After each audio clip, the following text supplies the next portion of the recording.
1.2 का पहला क्वेश्चन है, निम्नलिखित संख्याओं को अभाज्य गुणनखंडों के गुणनफल के रूप में व्यक्त कीजिए। और पहला क्वेश्चन है इसमें 140।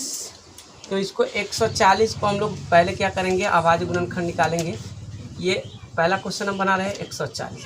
2 से लगेगा भाग तो 70 बार में, 2 से भाग लगेगा ये 35 बार में, और इसमें 5 से भाग लगेगा 7 बार में। तो 140 बराबर हम लोग लिख सकते हैं 2 गुना 2 गुना 5 गुना 7, और इसे लिखेंगे 1 और 1 2 है, 2 पर पावर 2, और ये 5 और ये 7। हम देख लीजिए दूसरा क्वेश्चन क्या कह रहा है, 156। तो 156 को हम लोग गुणनखंड निकालेंगे। 2 से भाग लगेगा 7 दूना 14 और 2 8 16। 2 से भाग लगेगा 39 बार में, और 3 से भाग लगेगा अभी 13 बार में। तो इसको हम लोग 156 को लिख सकते हैं 2 गुना 2 गुना 3 गुना 13, और इसे लिखा जा सकता है 2 पर पावर 2 गुना 3 गुना 13। देखिए तीसरा नंबर क्वेश्चन जो है ये कितना कहता है 38 25। 3 से भाग लगा है इसका, 3 1 3 3 गुना 6 3 3 गुना 6 2 2 7 3 21 3 25 15। फिर 3 से भाग लगा 3 2 12 3 गुना 6 1 3 25 15। अब इसमें भाग लगेगा 5 से भाग लगेगा 5 8 40, और 5 5 25, अब 5 से भाग लगेगा 17 5 85। तो इस 38 और 25 को हम लोग लिख सकते हैं 3 गुना 5 गुना 17। अब देख लीजिए क्वेश्चन नंबर 4। क्वेश्चन नंबर 4 कितना 5005। तो इसमें 5 से भाग लगेगा 1001 हो जाएगा, और यह भाग नहीं लगेगा इसमें 1001 अभाज्य संख्या हो गया। हम इसको लिख सकते हैं 5 गुना 1001।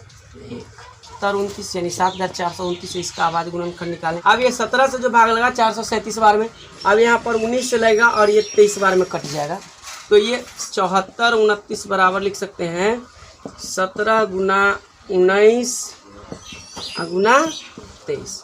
देखिए क्वेश्चन नंबर 2 कहता है पूर्णांकों के निम्नलिखित युग्मों के HCF और LCM ज्ञात कीजिए तथा इसकी जांच कीजिए कि दो संख्याओं का गुणनफल बराबर HCF गुना LCM होता है। यानी क्वेश्चन कह रहा है कि पहले ही दो जोड़ा जो दिया हुआ है संख्याओं का जोड़ा, दोनों का LCM और HCF निकाल देना है। उसके बाद ये दिखाना है कि दोनों संख्याओं का गुना करके यानी गुणनफल जो आएगा वह और LCM और HCF को जो गुणनफल होगा वो दोनों बराबर होनी चाहिए, ये दिखा देना है। तो हम लोग क्वेश्चन पहला बना रहे हैं। पहला में है 26। तो 26 का जो अभाज्य गुणनखंड निकालेंगे तो 2 से ही कटेगा 13 बार में। तो इसको इस 26 को हम लोग लिख सकते हैं 2 गुना 13। अब देख लीजिए 91 है, 91 में 7 से भाग लगेगा और 13 बार में कट जाएगा। तो इस 91 को हम लोग लिख सकते हैं 7 गुना 13। एक गुणनखंड हम इसका 1 भी लेंगे, एक गुणनखंड इसका हम लोग 1 लेंगे अभी। तो 91 बराबर हम लिख सकते हैं 1 गुना 7 गुना 13, और 26 बराबर लिख सकते हैं गुना 2 गुना 13। अब लिखेंगे यहाँ पर HCF बराबर। तो देखिए दोनों में कॉमन कौन कौन सी चीज़ है, एक 1 है और एक 13 है, तो इसको लिखेंगे 13। और LCM बराबर लिखेंगे जो सभी हो, जो अधिकतम हो लिखाएगा पूरे का सभी का गुणनखंड। तो 1 गुना 2 गुना 7 गुना 13 लिखाएगा। देखिए इसमें 2 है और इसमें 2 नहीं है, इसमें 7 है और इसमें नहीं है। तो जो सभी यहाँ पर क्या हो जाएगा, हम लोग गुना कर देते हैं। अब 13 7 91, और 91 में 2 से जो गुना करेंगे तो ये आ जाएगा 182। अब यहाँ पर हम इस स्टेटमेंट को चेक कर रहे हैं। ये स्टेटमेंट कर रहा है दो संख्याओं का गुणनफल बराबर LCM गुना HCF। तो यहाँ देखते हैं संख्याओं के गुणनफल बराबर क्या होता है।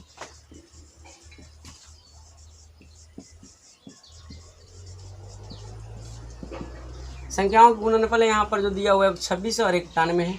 तो लिखेंगे 26 गुना 91 और इसको गुना करेंगे तो यहाँ पर संख्याओं का गुणनफल क्या हो जाएगा 26 गुना 91। दो संख्या इसको जो गुना करेंगे तो 23 66 आता है। ठीक उसी तरीके से LCM गुना HCF करेंगे तो क्या हो जाएगा, ये LCM जो है 182 और HCF जो है 13 है। गुना कीजिए 13 दूना 26, 13 8 104, 2 106, 10 और 13 के 13 और 10 23। यानी यहाँ देख रहे हैं दोनों बराबर हो गया।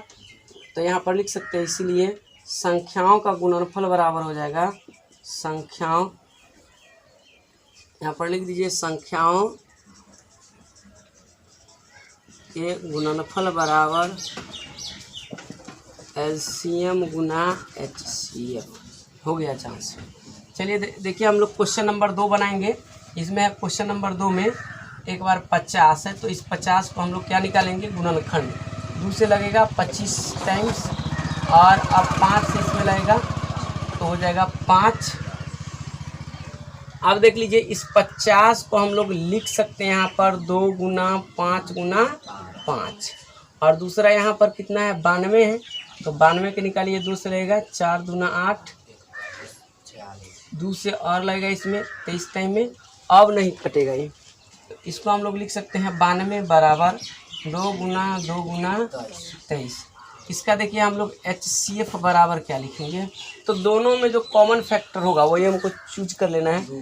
देख लीजिए दोनों में 2 है कॉमन, यहाँ पर 2 हो जाएगा। अब दूसरा कोई कॉमन नहीं है, छोड़ दिया। अब देखिए LCM बराबर जो हाई इसमें का पूरा पर लिखा जाएगा इसका, तो देखिए इसमें 2 है तो यहाँ 2 लिखाएगा, और देखिए उसके बाद 2 5 है तो 2 5 भी लिखाएगा, और एक 23 है।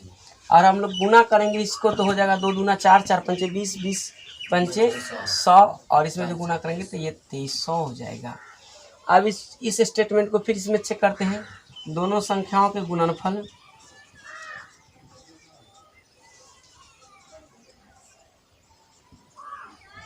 के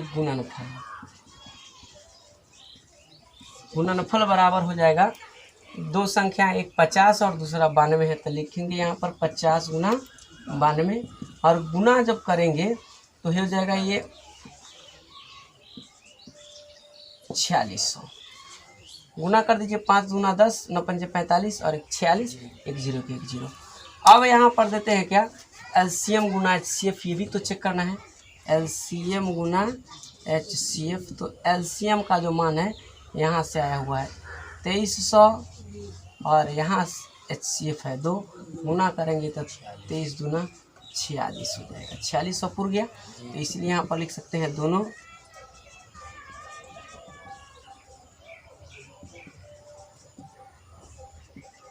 के गुणनफल बराबर LCM गुना HCF, सत्य है। अब इसका हम लोग बनाते हैं क्वेश्चन नंबर 3 का। तो देख लीजिए क्वेश्चन 3 का आता है, 3 में क्या है, ये 336 और 54 है। 336 का आवाज गुणनखंड निकालते हैं, 2 से लेगा 1, 6 और 8, 168 टाइम कट जाएगा। 2 से फिर लगेगा तो हो जाएगा 8 और ये 4, फिर 2 से लगेगा 4 और 2, और फिर 2 से भाग लगेगा 21, 3 से अब भाग लगेगा इसमें 7। तो इसको लिखा जा सकता है 336 को हम लोग लिख सकते हैं 2 गुना 2 गुना 2 गुना 2 गुना 3 गुना 7। वैसे ही 54 है, 54 को हम लोग भाग लगाएं, आवाज गुणनखंड निकालेंगे तो इसमें 2 से भाग लगेगा, इसमें 27। अब इसमें 3 से लगेगा 9, फिर 3 से लगेगा 3 बार में, तो इस 27 को लिख सकते हैं हम लोग 2 गुना 3 गुना 3 गुना 3। आप देख लीजिए इसको हम लोग लिखेंगे LCM बराबर होंगे तो 1 2 3 4 है, 4 ठो है 2, तो 4 ठो 2 लिखेंगे। अब देख लीजिए इसमें 3 3 ठो है तो 3 को लिखेंगे, और एक 7 भी है तो ये 7 भी लिखा जाएगा। अब गुना कीजिए, 2 दूना 4, 4 दूना 8, 4 दूना 16, 16 और 3 3 9, 16 9 144। 144 में 21 से गुना कर देंगे, 144 में 21 से गुना कीजिए, 144 और 288, 4 8 4 12 9, ये 3024 आ गया। और हम लोग करेंगे HCF इक्वल टू, तो देखिए दोनों में क्या क्या मिला है, 1 ठो 2 दोनों में कॉमन है, इसके बाद 1 3 कॉमन है, तो यहाँ हो जाएगा 2 गुना 3 बराबर 6। और इसका भी वैसे ही चेक करके देखेंगे LCM गुना HCF, तो देखिए दोनों संख्याओं के गुणनफल, दोनों संख्याओं के गुणनफल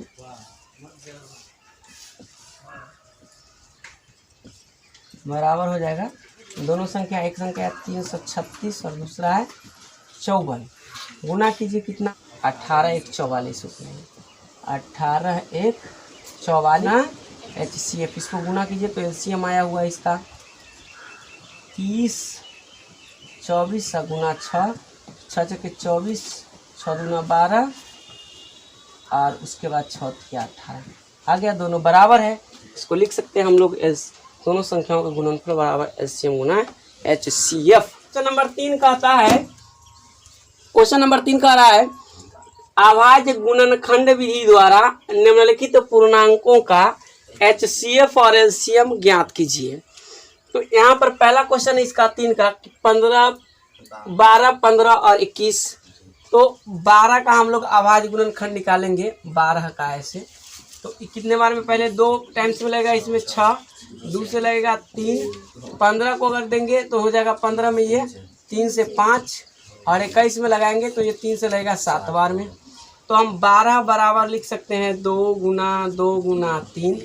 वैसे ही 15 बराबर लिख सकते हैं 3 गुना 5 और वैसे ही 21 बराबर लिख सकते हैं 3 गुना 7।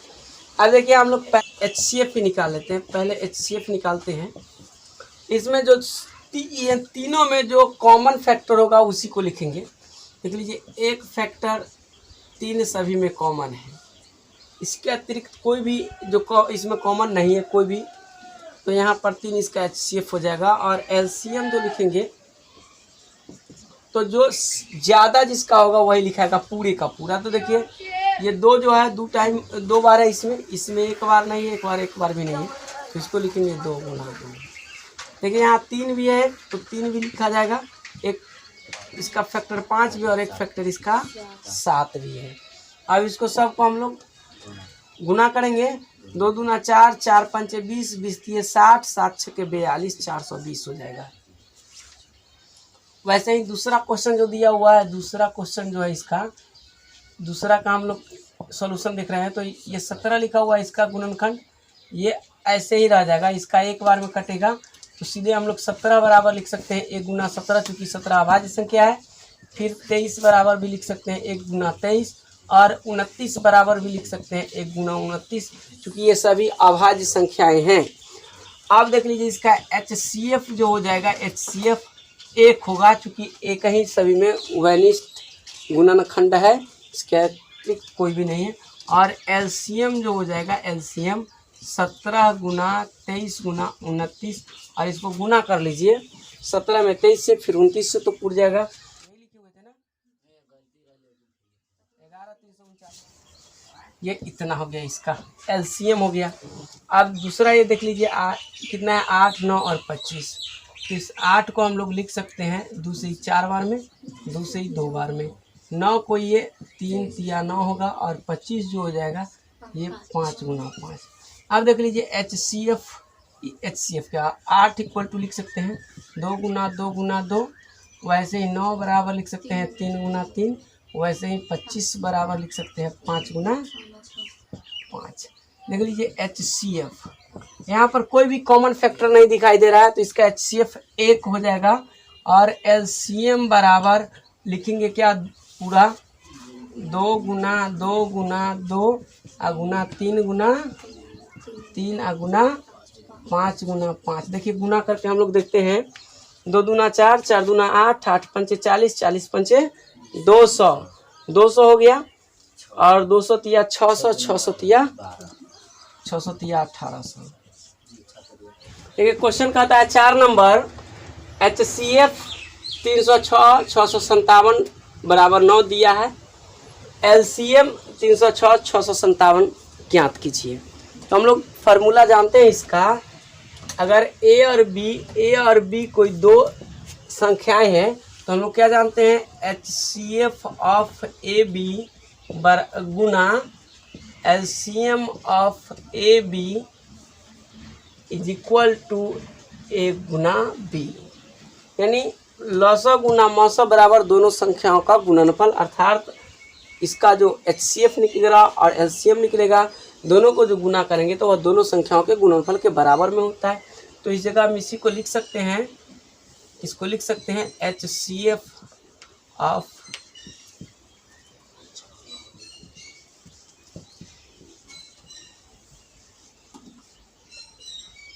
306 657 बराबर 306 गुना 657 कर सकते हैं। देख लीजिए यहाँ पर इसका जो HCF का जो मान यहाँ पर दिया हुआ है 9 है, लिखेंगे 9 गुना LCM ऑफ 306 657 बराबर 306 गुना 657। अब देख लीजिए डायरेक्ट सिर्फ LCM बराबर क्या हो जाएगा, LCM बराबर हो जाएगा यहाँ 306 जो है गुना 657 इस RHS की तरफ है, और LHS में 9 जो है गुना के रूप में है, तो इधर जो जाएगा RHS में जो इसे ले जाएंगे तो भाग के चला जाएगा। संख्या को हम भाग देते हैं 9 से, 9 सत्ते 63 और 9 तिया 27। अब हम लोग गुना कर देंगे 306 गुना 73, ये हो गया 2 2 3 3 8, ये इसका आंसर है। देखिए क्वेश्चन नंबर 5 कहता है जांच कीजिए कि क्या किसी प्राकृत संख्या n के लिए 6 पर पावर n अंक 0 पर समाप्त हो सकती है। 6 पर पावर n जो है अंक 0 पर समाप्त हो सकती है। इसका मतलब है कि 6 पर पावर n का जो इकाई अंक आएगा ये क्या 0 आ सकता है, यही जांच करने के लिए बोलता है। तो हम लोग सबसे पहले क्या करते हैं, मान लेते हैं कि a बराबर इतना, तो यहाँ माना कि a बराबर 6 पर पावर n। अब इसको हम लोग लिख सकते हैं गुणनखंड के रूप में 2 गुना 3 पर पावर n। अब 0 पर समाप्त होने के लिए हम क्या जानते हैं, हम जानते हैं कि किसी भी संख्या कोई भी संख्या का इकाई अंक 0 पर तभी समाप्त हो सकता है जब उसके अभाज्य गुणनखंड में कम से कम एक 5 और एक 2 होना अनिवार्य है। तो यहाँ पर इस बात को हम लोग लिख देते हैं, लिखते हैं हम जानते हैं कि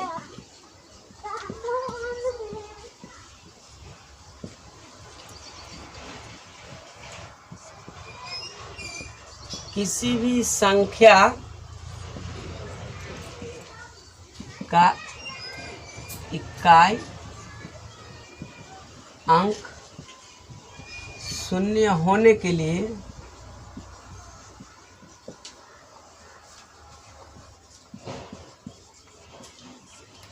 उसके अभाज्य गुणनखंड में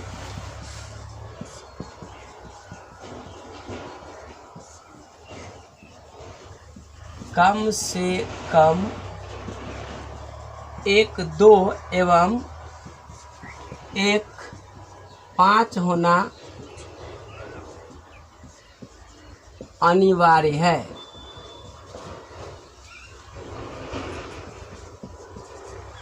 देख लीजिए ये का 0 पर तभी समाप्त हो सकता है जब उसके अभाज्य गुणनखंड में कम से कम एक 2 और एक 5 होना चाहिए।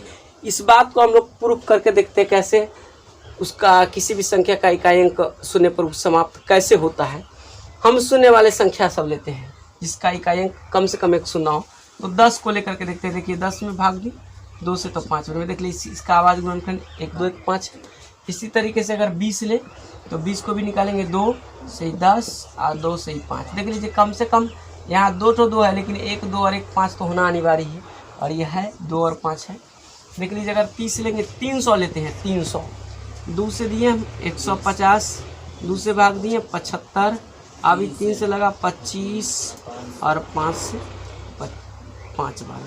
देख लीजिए हम यहाँ का है कि कम से कम एक 2 एवं एक 5 होना अनिवार्य। देखिए इसमें 2 ठो 5 है और 2 ठो 2 है, अर्थात कम से कम एक 2 और एक 5 होना अनिवार्य। आप किसी भी संख्या जो 0 पर समाप्त हो रही है उसको गुणनखंड निकाल कर देखिए, अभाज्य गुणनखंड निकालिए, उसमें क्या होगा कम से कम एक ठो 2 और एक ठो 5 आएगा ही हर हाल में। तो इस तरीके से हमने देखा क्या कि 6 का जो अभाज्य गुणनखंड है इसमें 2 तो है लेकिन 5 नहीं है। देखेंगे चूंकि 6 पर पावर n के अभाज्य गुणनखंड में 5 नहीं है, 2 है लेकिन 5 नहीं है, इसीलिए 6 पावर n अंक 0 पर समाप्त नहीं हो सकते।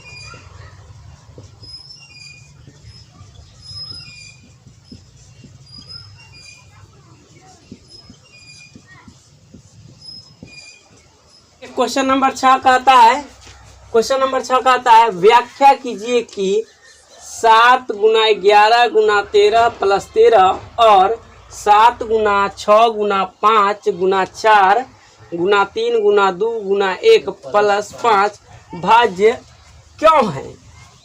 भाज्य क्यों है?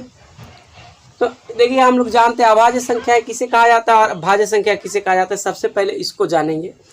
तो जो संख्याएं एक और स्वयं के अतिरिक्त किसी भी अंक से विभाजित नहीं हो तो उसे हम लोग अभाज्य संख्याएं कहते हैं।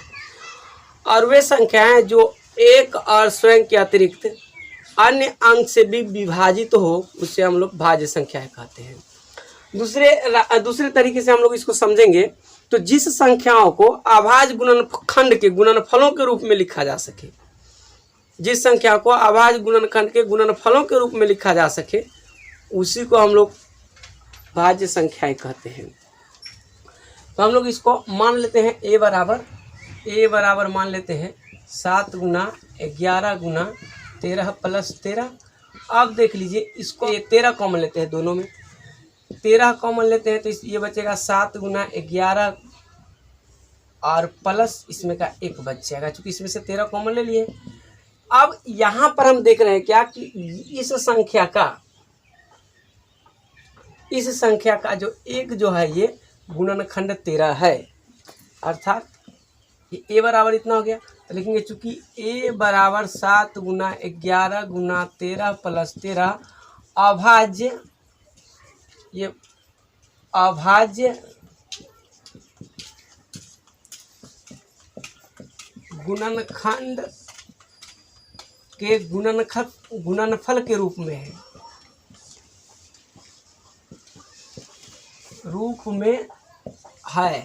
तो यह 13 से पूर्णतः विभाज्य है। इसमें 13 से भाग लग सकता है तो इसे लिख सकते हैं कि ये 13 से पूर्णतः विभाज्य है, या इसका एक गुणनखंड 13 है, या ये भी लिख दिए कि जो संख्या दी गई है यह अभाज्य गुणनखंड के गुणनफल के रूप में है, इसीलिए 7 गुना 11 गुना 13 प्लस 13 भाज्य है। अब दूसरा क्वेश्चन, ये दूसरा को हम लोग व्याख्या करते हैं, इसको भी लिख लेते हैं। माना कि ए बराबर 7 गुना 6 गुना 5 गुना 4 गुना 3 गुना 2 गुना 1 प्लस 5। अब इन सभी में देखते हैं 5, इसका कॉमन ले लेते हैं 5। जब 5 कॉमन ले ली तो इसमें बचेगा 7 गुना 6 गुना 5 तो कॉमन ले लिए, बच गई 4 गुना 3 गुना 2 गुना 1 का प्लस 1, चूँकि 5 कॉमन ले लिए। यहाँ भी देख रहे हैं कि इसका एक जो है गुणनखंड 5 हो गया, यानी इस संख्या में हम 5 से भाग देंगे तो यह पूरी तरह से विभाजित हो जाएगा, इसीलिए ये जो है भाज्य संख्याएं हैं। तो इससे कैसे कैसे बोल सकते हैं, बोलने का कई तरीका यहाँ पर समझने का कि इसका एक गुणनखंड 5 है, अतः यह भाज्य संख्याएं हैं। ये भी कह सकते हैं कि यह जो संख्या दी हुई है 5 से पूरी तरह से विभाज्य है, इसीलिए यह भाज्य है। इससे ये भी लिख सकते हैं कि जो दी गई संख्या ये है, संख्याएं यह अभाज्य गुणनखंड के गुणनफलों के रूप में है, क्योंकि इसकी एक गुणनखंड 5 है। तो यहाँ पर लिख देंगे इसी बात को, ए बराबर 7 गुना 6 गुना 5 गुना 4 गुना 3 गुना 2 प्लस गुना 1 प्लस 5 अभाज्य गुणनखंड के गुणनफल के रूप में है। देखिए है, यानी इसे और तोड़ेंगे तो बनेगा, तो एक हमको अभाज्य गुणनखंड आ गया, तो ज़्यादा निकालने की ज़रूरत नहीं है, क्योंकि एक अभाज्य गुणनखंड तो मुझे निकल रहा है 5। तो इसी से हम लोग समझ गए कि अभाज्य गुणनखंड के गुणनफल के रूप में है, इसीलिए लिख सकते हैं ये जो संख्या है 7 गुना 6 गुना 5 गुना 4 गुना 3 गुना 2 गुना 1 प्लस 5 भाज्य।